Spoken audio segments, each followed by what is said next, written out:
nggak segampang itu kita kerja di belakang layar. Jadi aku appreciate banget sih sama orang-orang tim produksi itu yang kayak sabar banget.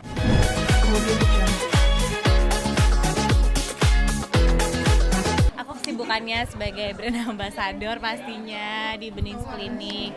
Terus jadi ibu rumah tangga. Terus jadi sekarang lagi bantuin suamiku jadi eksekutif produser di PH Suami. Cuco nggak sih gue?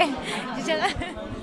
Tadi juga dikatakan dirimu sudah tidak main di depan layar, tapi kesibukannya malah di belakang layar dan sebagai ibu rumah tangga. Seperti apa sih menikmatinya? Iya. Jujurnya lebih sibuk di belakang layar, Nek. Sibuk banget. Anak pagi-pagi udah sekolah. Bangunnya lebih pagi tuh, anak udah sekolah. Abis anak sekolah, aku kerja sebagai karyawan kantor. Terus abis gitu siangan dikit jadi artis ya. Ya kesibukannya ya sibuk banget, lebih sibuk dibandingkan di depan layar. Gue mendingan di depan layar aja, ada yang mau nawarin gue syuting lagi gak sih? Ya kan? Kayaknya di depan layar gue tinggal syuting, terus acting, terus pulang gitu. Kalau ini tuh kayak banyak perintilannya. Ya enjoy sih, cuma kayak waktunya tuh 24 jam tuh gak cukup gitu. Karena jadi ibu rumah tangga, jadi istri, jadi karyawan, jadi artis. Itu kayak waktu tuh kayak udah nggak ada buat me time sih sebenarnya. Belakang layar adaptasinya susah nggak sih Kak? Susah sih. Kayak apa ya? Mungkin biasanya aku kayak diurusin kan, kalau artis tuh biasanya diurusin kan. Ada manajer yang ngurusin. Kalau ini aku yang ngurusin artis. Dan ternyata artis tuh ribet banget ya. Dari jadwal, sumpah ya. Aku kan ada promo film, terus kayak minta schedule-nya mereka sibuk banget.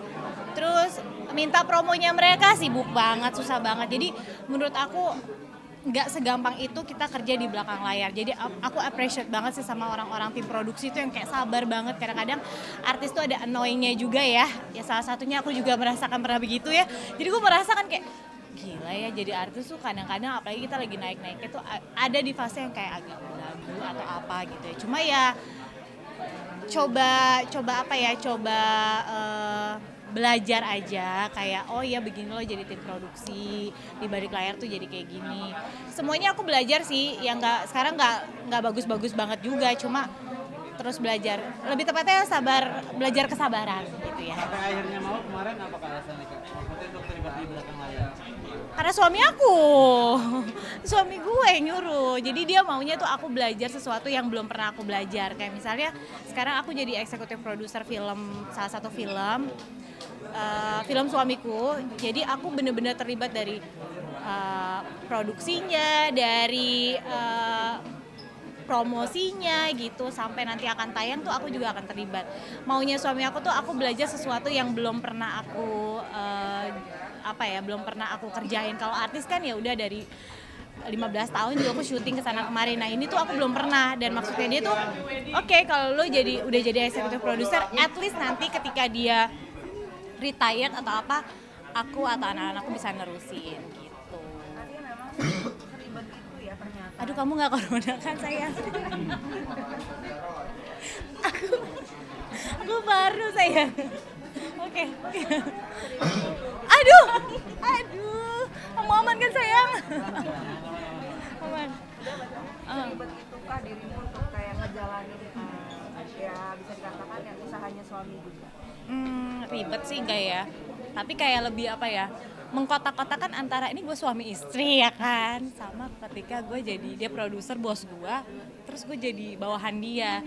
Kadang-kadang argumentasinya tuh banyak gitu ya. Dia suamiku tuh orang yang sangat idealisme, sedangkan gue lebih komersil. Paham kan sampai sini ya kan? Kalau komersil itu kan hitungannya oke, matematikanya banyak nih, gue harus untung sekian gitu. Kalau suamiku tuh yang penting gue bikin sesuatu yang bagus, yang bisa dinikmati orang. Terserah deh, maksudnya filmnya jalan atau enggak atau apa, tapi gue di mata orang-orang itu film dibungkus dengan cantik dan bagus. Tapi kan namanya industri kan ada komersilnya gitu. Jadi gimana caranya dibungkus juga dengan sesuatu yang bisa menguntungkan. Itu aja sih kadang-kadang problemnya tuh kayak gitu.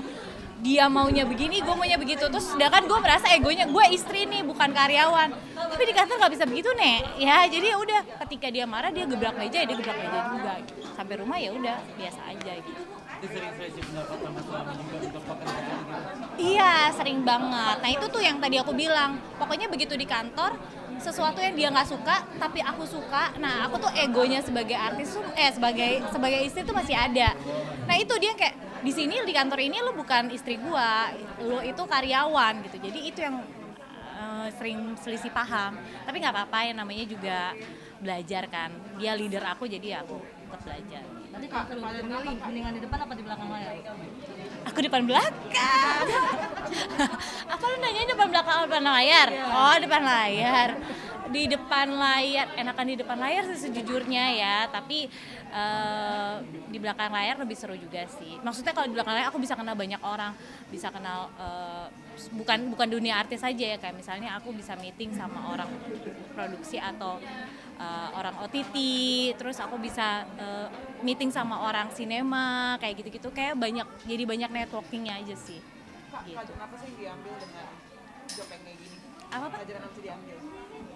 Pelajaran diambil banyak ya pastinya. Aku jadi tahu gimana bikin sebuah produksi itu jadi bagus, jadi laku, jadi menguntungkan.